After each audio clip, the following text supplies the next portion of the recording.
Dear student, इस video में हम बात करेंगे डेटा मेनू के अंदर मौजूद रिलेशनशिप ऑप्शन के बारे में। आप देख सकते हैं ये ऑप्शन बाय डिफ़ॉल्ट ऑफ है, यानी हम इसका यूज़ ऐसे नहीं कर सकते हैं। वैसे भी इसका यूज़ करने के लिए आपको इंसर्ट में पाइवट टेबल ऑप्शन के बारे में जानकारी होना बहुत ज़रूरी है। तो इस वीडियो को देखने से पहले पाइवट टेबल कैसे क्रिएट करते हैं और कैसे काम करते हैं वो वीडियो आप ज़रूर देख लें, उसके बाद इसको देखें, क्योंकि इसमें आपको इसका यूज़ भी करना आना चाहिए और तब हम लोग रिलेशनशिप करेंगे। डेटा टेबल के बारे में पता होना चाहिए। तो अब बात करते हैं, सबसे पहले कुछ भी क्रिएट करने से पहले ये क्या रेंज है, क्या डेटा हमारे पास है। तो हमारे पास दो डेटा है, एक पे कॉस्ट प्राइस है या परचेज प्राइस आपका है, यानी खरीदा गया है वो मूल्य इसमें भरा हुआ है, और प्रोडक्ट है, उसका कोड है, मॉडल है, डेट ऑफ परचेज है। दूसरा सीट है जिसपे सेलिंग प्राइस लिखा हुआ है और प्रोडक्ट के कोड, आइटम, मॉडल, कलर इसमें दिए हुए डेट की जगह पे। तो इन दोनों के बीच में हमें रिलेशन क्रिएट करना है, ताकि जब हम पाइवट टेबल अप्लाई कर रहे हो या पाइवट टेबल हम बना रहे हो, हालांकि बहुत लोग इसको पीवट टेबल भी प्रोनाउंसिएट करते हैं, बहुत लोग पाइवट टेबल बोलते हैं, आपकी मर्जी, आप जो चाहे बोल सकते हैं, कोई दिक्कत नहीं है। तो पाइवट टेबल हम लोग जब बना रहे होते हैं तो हम चाहते हैं दोनों सीट पर मौजूद दोनों डेटा को एक साथ एक्सेस करके एक पाइवट टेबल में हम काम कर सके। तो वहां पर रिलेशनशिप का जरूरत पड़ता है। अगर एक्चुअल कहा जाए रिलेशनशिप का क्या काम है, तो यही काम है कि एक पाइवट टेबल में दो सीट पे मौजूद चार्ट को हम एक जगह यूज में ला सकते हैं, एक ही पाइवट टेबल के अंदर में। तो कैसे करेंगे ये सब चीजें? तो हमको पहले तो इसे ऑन करना है। सबसे पहला काम क्या है, इसे ऑन करना है। और ये तब ऑन होता है जब आपका डेटा सिंपल डेटा से एक टेबल के रूप में कन्वर्ट हो जाए। यानी इसे हमको सबसे पहले क्या करना होगा, इसका टेबल बनाना होगा।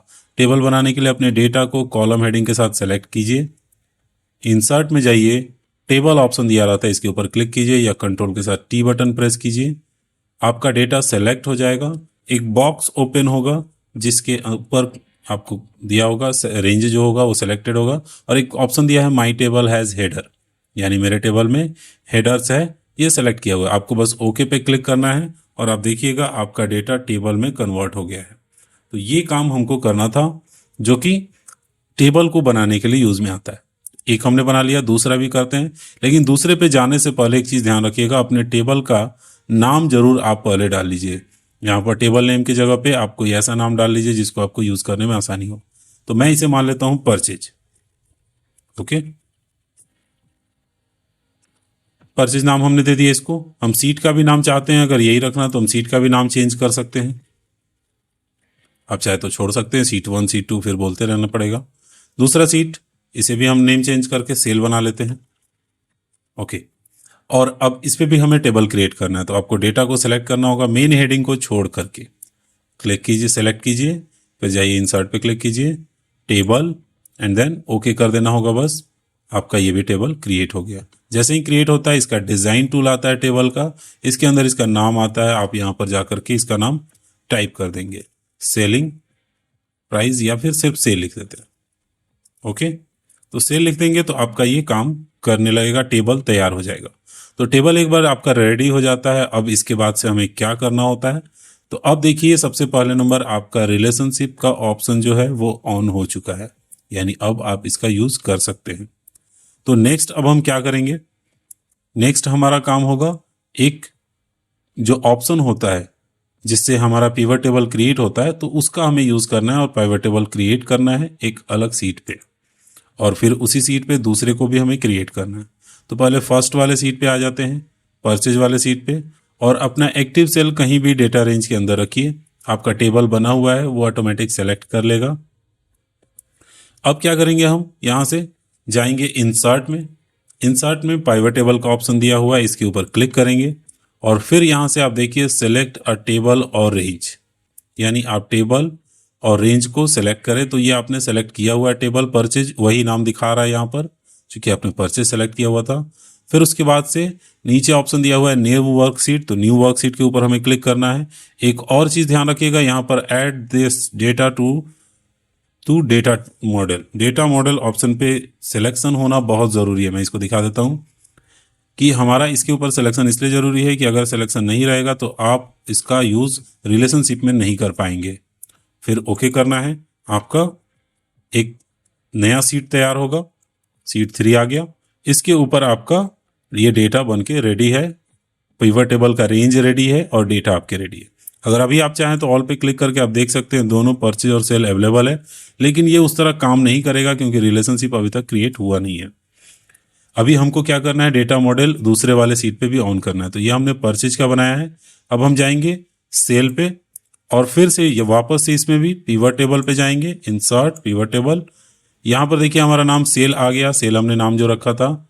इस बार हमको क्लिक करना है एग्जिस्टिंग वर्कशीट के ऊपर। एग्जिस्टिंग वर्कशीट के ऊपर इसलिए क्लिक करना है क्योंकि जो हमारा वर्कशीट है जिसके ऊपर पिवट टेबल बना है उसी के ऊपर हमको इसको भी बनाना है। फिर यहाँ से लोकेशन पे क्लिक करेंगे और जाएंगे और वहां पर कोई भी एक सेल चुन लेंगे इसके बगल में, जहां कहीं भी आप चाहते सेल सेलेक्ट कर लेंगे। एंड देन यहां पर जो नीचे ऑप्शन दिया हुआ है इसके ऊपर ध्यान से जरूर से क्लिक कर देंगे, add this data to the data model. Data model के ऊपर क्लिक करना होगा इसमें भी हमको, एंड देन ओके पे क्लिक कर देना होगा। ओके पे क्लिक करते ही आप देखिएगा एक और आपका पिवट टेबल का रेंज यहां पर रेडी हो गया है, जो कि आप देख सकते हैं यहां पर भी आपको बना हुआ है। तो दोनों आपके सामने अवेलेबल है। अब आप यहां पर काम कर सकते हैं। अब देख सकते हैं ऑल में जाकर के परचेज और सेल दोनों रेडी है। तो अब मुझे क्या करना है, मुझे सपोज चाहिए सेल का सेल प्राइस चाहिए, लेकिन डेट वाइज चाहिए, किस डेट को मुझे बिका हुआ है उसका सेल प्राइस चाहिए, खरीदा कब का था मैंने। तो मुझे उसको क्या करना है, जैसे मैंने परचेज में जाके डेट चाहिए था, मैंने यहाँ से डेट ऑफ परचेज उठा लिया और वो में डाल दिया, डेटा हमारा बन गया। फिर मैंने सेलिंग प्राइस चाहिए था तो मैंने सेल वाला टेबल लिया और इसमें से जो सेलिंग प्राइस है इसको उठा के वैल्यू में डाल दिया। तो ये हमारा वैल्यू बन गया। लेकिन आप देखेंगे कि हमारे डेटा में एक एरर है। मैं आपको जूम करके दिखा देता हूँ, ये डेटा सही नहीं है, ये सब रिपीटेड है। दिख रहा है आपको? क्यों? क्योंकि आपका जो रिलेशनशिप है वो क्रिएट हुआ ही नहीं है। आप देखिए एक मैसेज दे रहा है कि आपका रिलेशनशिप जो है वो दोनों टेबल के बीच में क्रिएशन करने की जरूरत है। आप देखिए, आप जाइएगा एनालाइज के ऊपर क्लिक कीजिएगा, यहाँ पर भी आपको रिलेशनशिप का ऑप्शन आता है। आप यहाँ पर इसमें भी क्लिक कर सकते हैं, आपको मैनेज रिलेशनशिप का ऑप्शन आएगा। न्यू कीजिएगा, यहाँ भी आपको बॉक्स खुल जाएगा जिससे आप रिलेशनशिप क्रिएट कर सकते हैं। कहाँ कहाँ से ये ऑप्शन आप क्रिएट कर सकते हैं मैं सारे बता देता हूँ। फिर आप डेटा मेनू में जाएंगे, यहाँ पर भी आपको रिलेशनशिप का ऑप्शन होगा, इस पर क्लिक करेंगे, न्यू करेंगे, आपको क्रिएट रिलेशनशिप का बटन आएगा। आप यहाँ से क्रिएट कर सकते हैं या फिर आप डायरेक्टली यहीं पे क्रिएट बटन पे क्लिक कर दीजिए, आपको बॉक्स खुल जाएगा। अब यहाँ पे ध्यान दीजिए आपको क्या चुनना है, क्योंकि दोनों टेबल के बीच में रिलेशनशिप क्रिएट करना है। तो पहला टेबल और दूसरा टेबल यहाँ चुनना है और यहाँ कौन सा कॉलम है जो दोनों में सिमिलर है। ठीक है, तो इसको क्रिएट करने से पहले, इस चार्ट में आने से पहले आप कोई एक रेंज यहाँ से जरूर सेलेक्ट कर लीजिएगा ताकि इससे दोनों आपस में जुड़ जाए। तो ये हमने सेलेक्ट कर लिया। अब जाते हैं हम एक्चुअल में क्रिएट करने। क्रिएट पे क्लिक कर दिया, बॉक्स हमारा ओपन हो गया। अब सबसे पहला जो हमारा ऑप्शन दिया हुआ है टेबल, इसके ऊपर क्लिक करेंगे और यहां से हम परचेज का टेबल चुन लिए। या फिर मान लीजिए हमने सेलेक्ट किसका किया हुआ है यहाँ पर डेटा, तो सेल का, तो हमने सेल चुन लिया। सेल का क्या है ये, तो सेल का ये तो मान लीजिए सेलिंग प्राइस है, लेकिन ऐसा कौन सा कॉलम था जो कि दोनों में कॉमन था, ये आपको याद होना चाहिए। तो दोनों में जो कॉलम कॉमन था वो था आइटम कोड, या फिर आप सीरियल नंबर रखे हो या यूनिक कोड रखे हो, कुछ भी आप नाम डाल के रखे हो, जो दोनों में सिमिलर होने चाहिए, नंबरिंग भी और साथ साथ उसके हेडिंग्स भी। फिर उसके बाद से हम जाएंगे रिलेटेड टेबल में और परचेज का टेबल चुन लेंगे। एंड देन उसके बाद से देखिएगा ये अपने आप आइटम कोड का ऑप्शन चुन लिया है, इस टेबल में भी वो चीज मौजूद था। ठीक है, अब इसके बाद से हमें कुछ और करने की जरूरत नहीं है, हम लोग सीधे ओके पे क्लिक करेंगे। हमारा टेबल फाइनल हो गया और देखिए अब आपका कोई एरर नहीं है, एकदम एग्जैक्ट सही रिजल्ट है। कैसे सही रिजल्ट है, जैसे 3/4/2018 ये कहाँ का डेटा है, ये है परचेज का डेटा, और ये सेल जो है ये सेल का है, ये जो जोड़ है आपका सेलिंग प्राइस का। ठीक है, तो 3/4/2018 को 23,000 चाहिए। चलिए चल के दिखाते हैं। परचेज में आ गए, यहाँ पर डेट देखिए 3/4/2018, कौन सा प्रोडक्ट का है, तो ये आपका प्रोडक्ट है ओप्पो F15। ठीक है, इसका सेलिंग प्राइस मुझे पता करना है। सेल में गए, ओप्पो F15 ये रहा, 23,000 रुपये है, और आपका देखिए यहाँ पर सबसे फर्स्ट में यही दिया हुआ है 23,000 रुपये। तो इस तरह से आप देख सकते हैं कि आपका जो ये डेटा जो बन के तैयार हो रहा है वो आपका इस तरह से तैयार हो रहा है। आप और भी चीजें देखना चाहते हैं, जैसे कि मैंने यहाँ से। अब हम लोग क्या करेंगे, जैसे आप ये सोच रहे हैं कि अगर आपने जो रिलेशनशिप बनाया है वो सिर्फ इन्हीं 2 कॉलम्स के ऊपर काम करेगा, ऐसा नहीं है। वो रिलेशनशिप बाकी सभी कॉलम्स पे काम करेंगे। तो हम क्या करते हैं, यहाँ से डेट का ऑप्शन हटा देते हैं वापस, ठीक है, यहाँ से रिमूव कर दिया हमने। तो हमारा सेलिंग प्राइस बचा हुआ है। हम चाहते हैं प्रोडक्ट्स के हिसाब से, जैसे जो हमारे पास आइटम्स थे, कितने आइटम्स हैं, कितने तरह के कंपनियां थे, सब एक ही मिक्सअप भी बहुत सारे थे। तो उन आइटम्स के हिसाब से हम सेलिंग प्राइस देखें, तो यहाँ से आइटम को उठाकर रो में डाल दिए।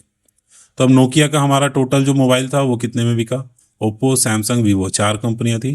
देखिए चारों का आपको आइटम का नाम परसे से उठाया हुआ है।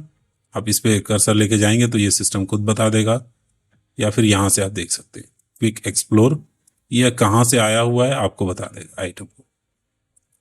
तो इस तरह से आप क्या कर सकते हैं, दोनों डेटा टेबल के बीच में रिलेशनशिप क्रिएट करके बना सकते हैं।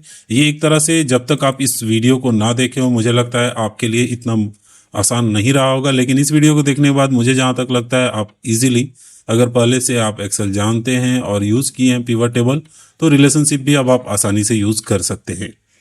किस तरह से क्या क्या बनाना होता है मैंने स्टेप वाइज आपको सारा कुछ बता दिया हुआ है। तो आपका रिलेशनशिप का ये ऑप्शन यहाँ पे ख़त्म होता है।